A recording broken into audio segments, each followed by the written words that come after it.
This is my analysis of the Kylie Minogue digipak Fever. So looking straight at it, what I can already tell is that Kylie is dressed in white.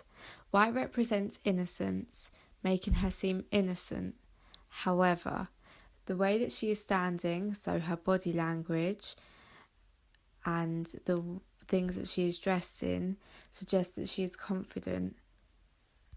The way in which Kylie is holding the microphone between her thumb and her finger suggests that she owns it, because microphones can tend to be quite a heavy object, and the way she's holding it up in the air so casually and so effortlessly makes her seem effortless. The way in which the microphone cord runs parallel to her body shows us that she's curvy.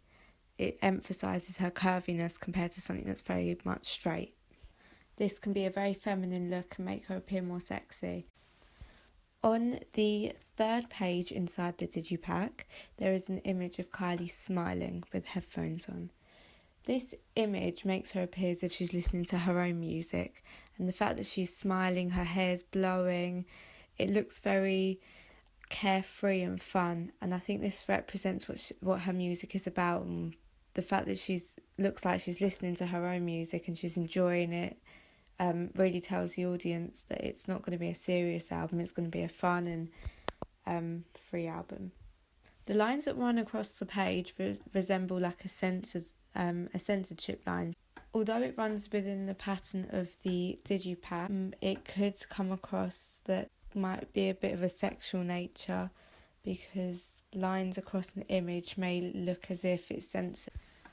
The way that Kylie's lips are slightly parted and her eyes are closed and her hair's thrown back makes her look careless and fun, but it also shows the fact that she's kind of very confident, very sure of herself, and she also brings a sex appeal which maintains her image. What I really liked about Kylie's digipak is that it doesn't have all the typical conventions that a digipak would have, in the sense of it doesn't have a lyrics page. It has a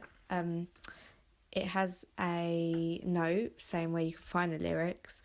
It does have something unique. It does have the times of each track on the album, which I think is something really interesting, because not all digipaks have that. I also like the fact that there's not much to it. There's no behind the scene pictures. There's no large thank you note. It's quite simple and says what it needs to say. But what I also do like is the fact that the page where she has referenced all the distributors, producers, people who've worked on the song with her, so the keyboardists and the people on drums and bass.